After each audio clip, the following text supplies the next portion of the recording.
તો નમસ્કાર ખેડૂત મિત્રો, સ્વાગત છે ફરી એકવાર આપણી યુટ્યુબ ચેનલ હાલાના ધબકારાની અંદર।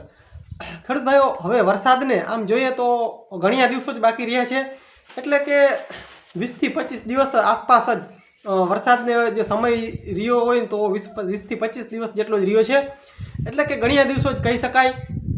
ખેડૂત ભાઈઓ, આપણે ગુજરાતની અંદર 15 થી 20 જૂન આસપાસ ચોમાસું બેસી જતું હોય છે, એટલે કે હવે ઝાઝો સમય રહ્યો નથી ચોમાસાને। એટલે ઘણા ખેડૂતોનો પ્રશ્ન છે કે હવે આ સમયની અંદર જીરું રાખવા કે કેમ કરવું, તો ખેડૂત ભાઈઓ તેના વિશે થોડીક આજ ખાસ ચર્ચા કરીશું। અને જીરું ક્યારે વેચવા, તો ખેડૂતોને આ એક પ્રશ્ન છે।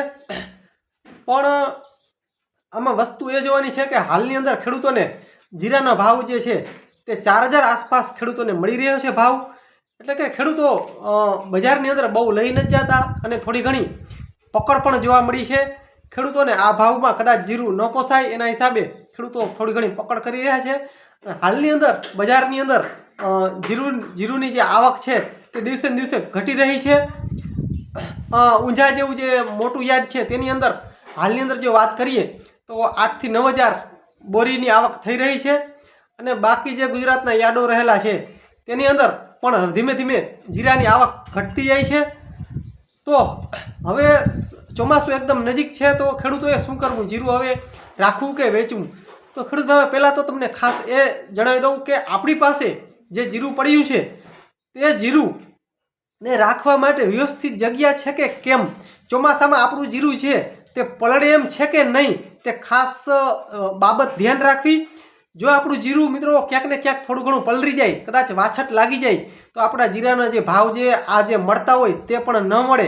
તો એવું ન થાય, જો આપણે પૂરતી સગવડ ન હોય, જીરું આપણે વ્યવસ્થિત સાચવી ન શકીએ, કદાચ આ તો વરસાદ છે, જઈ સાલ તમે જુઓ વરસાદ બહુ પુષ્કળ પ્રમાણમાં થયા અને ગમે એવા ઘર હોય તેની અંદર પણ પાણી ગળી ગયા હતા, ઘૂસી ગયા હતા, તો કદાચ આપણે ઉપરવાસની અંદર ક્યાંય મોટી નદી છે અથવા તો આપણી જે જગ્યા છે તે આપણું જે મકાન જે છે, જે આપણું જીરું ભરેલું મકાન છે તે કેટલું જમીન લેવલે ઊંચું છે, કેટલું નીચું છે, ત્યાં પાણી આવવાની શક્યતા કેટલી છે, ખેડૂત ભાઈઓ એ બધું ખાસ ધ્યાનમાં રાખવા જેવા મુદ્દા છે। કેમ કે ચોમાસાની અંદર જો આપણે આ મુદ્દા ધ્યાનમાં નહીં રાખી તો આપણું જીરું પલળી પણ શકે છે, અને ખેડૂત ભાઈઓ જો આપણું જીરું પલળી જાય તો આપણે પૂરતા ભાવ મળે નહીં। એટલે જો આપણે ખાસ મિત્રો તમને ખાસ જણાવી દઉં કે આપણું જીરું જો આપણે સાચવી શકીએ એમ ન હોય, બરાબર વ્યવસ્થિત જગ્યા ન હોય, અને ઉપરવાસમાં મોટા ડેમ હોય, તળાવ હોય, અથવા તો આપણું મકાન જે છે તે ડાઉન જમીનમાં છે અને પાણી ઘૂસવાની શક્યતા છે, તો બે હાથ જોડીને મારી વિનંતી છે કે ખેડૂતોને મારી ખાસ ભલામણ કે જીરું તો તમે વેચી નાખો।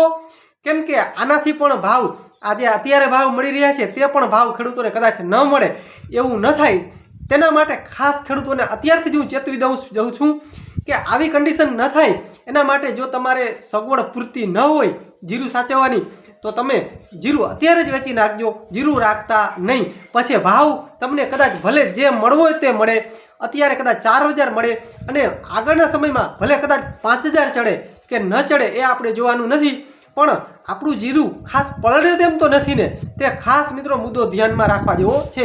ઘણી વખત ખેડૂતો જીરું રાખી દે છે અને છેલ્લે જીરા છે તે પલળી જાય છે।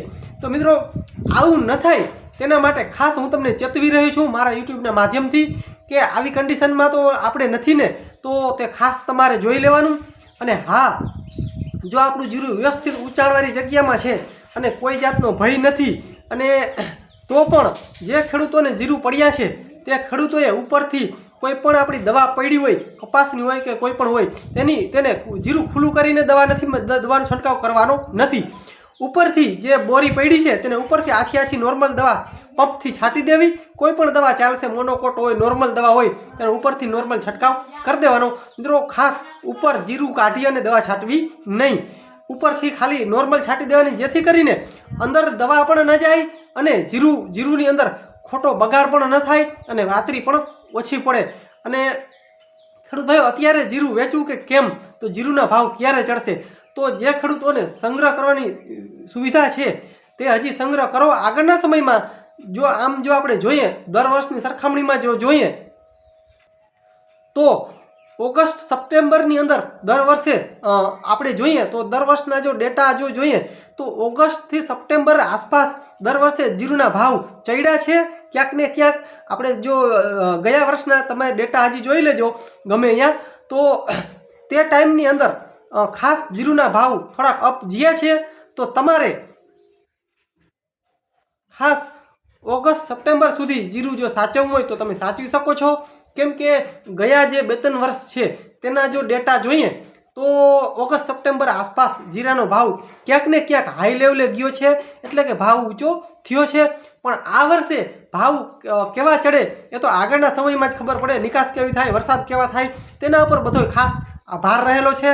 પણ હા, તમને એ હકીકત ખાસ જણાવી દઉં કે જો તમારે સંગ્રહ જીરુનો કરવો હોય તો તમે કરી શકો છો.